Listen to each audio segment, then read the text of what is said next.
Сәлем достар, бүгін сіздерге тұмауға ем болатын әдісті айтамын.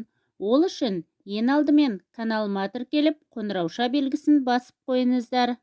Тұмау кең тараған вирустық ауру. Дерттің басталуы да, асқынуы да тез. Тұмау болғанда қызу көтеріліп, бүкіл сүйегіңіз сырқырайды.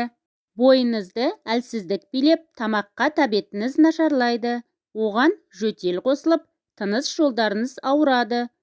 Қандай ауру болса да, ең алдымен дұрыс жолмен емделу керек. Тұмауды емдеу үшін бір ғана дәрі аздық етеді. Оған екпе, ингаляция, дәрумен қосып қабылдасаңыз, емдік күші еселеніп, аурудан тез жазыласыз. Алдымен жалпы жағдайыңызды жақсарту керек. Ол үшін иммунитетті көтерудің әдісін қарастырыңыз. Тұмауды жеңудің бірден бір жолы иммундық жүйені нығайту екенін ескеріңіз. Осы ұсынып отырған екі әдіс, қайнатпа мен ингаляция, иммунитетті көтереді, тұмауды емдейді, әрі жөтелді қойдырады. Шөп қайнатпасы. Кептірілген итмұрын шөбінің 5 ас қасығын 1 литр қайнаған суға салып, отқа қоясыз.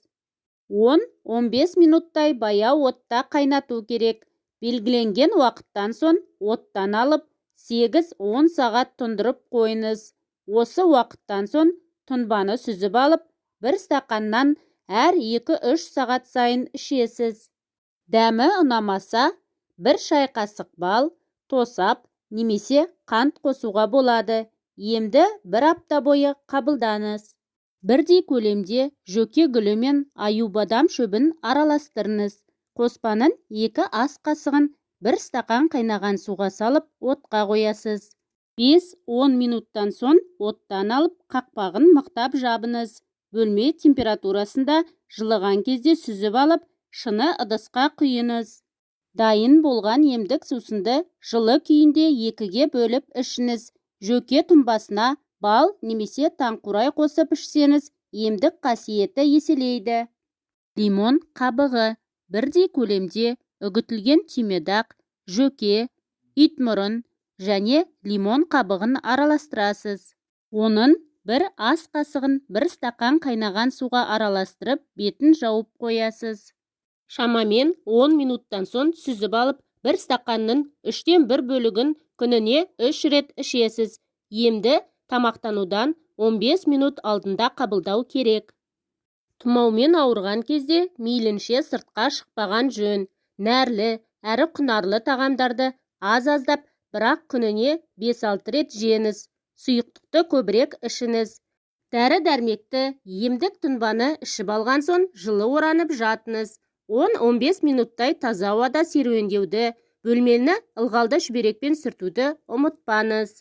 Ингаляция вирустық аурулардың жауы екенін білесіз бе? Ол үшін арнайы аппараттың қажеті жоқ. Үйде отқа төзімді, кеңдеу ыдыс болса болғаны. Соның көмегімен ертедегі әдісті қолданамыз. Тұмауға, жөтелге, мұрынның бітелуі мен ағуына 5-10 минуттың емі әсер етеді. Ингаляцияны күніне 1-2 рет жасасаңыз, 3 күнде 10 әсерін байқайсыз. 2-3 ас қасық үгітілген эвкалипт жапырағын 1 литр қайнаған суға салып, отқа қоясыз.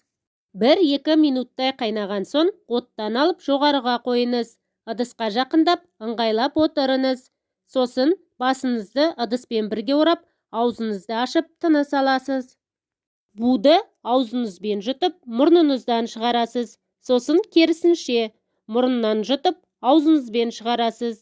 Осылайша кезектеп 10-15 минут отырсаңыз болады. Ал жататын кезде қайнатпаны қайтадан ысытып алып, қасыңызға қойыңыз. Буының өзі тыныс алуыңызды жақсартып, мұрынның бітелуін ашады. Бірдей көлемде үгітілген мыңжапырақ, жұпаргүл, сәлбен, фиалка мен бүрген тамырын араластырыңыз. Оның 2 ас қасығын кеңдеу ыдысқа салыңыз. Үстіне 1 литр салқын су құйып, қақпағын жауып қоясыз. Тура 1 сағаттан соң ыдысты отқа қойыңыз. 5-7 минуттай қайнаған соң ыдысты оттан алып сүзесіз. Дайын болған ыстық сусынды жоғарыдағы әдіспен ингаляция жасаңыз. Емді күніне 2 рет жүргізу керек. Кеңдеу ыдысқа 1 литр су құйып, отқа қойыңыз. Қайнап шыққан соң 1 ас қасық тұз бен сода және 2 тамшы йод араластырып, ингаляция жасаңыз. Достар, бүгінгі тұмауға ем болатын әдіс атты ақпаратым ұнап жатса, каналыма тіркеліп, лайк басып, комментарий қалдыруды ұмытпаңыздар. Ауырмаңыздар, сау болыңыздар.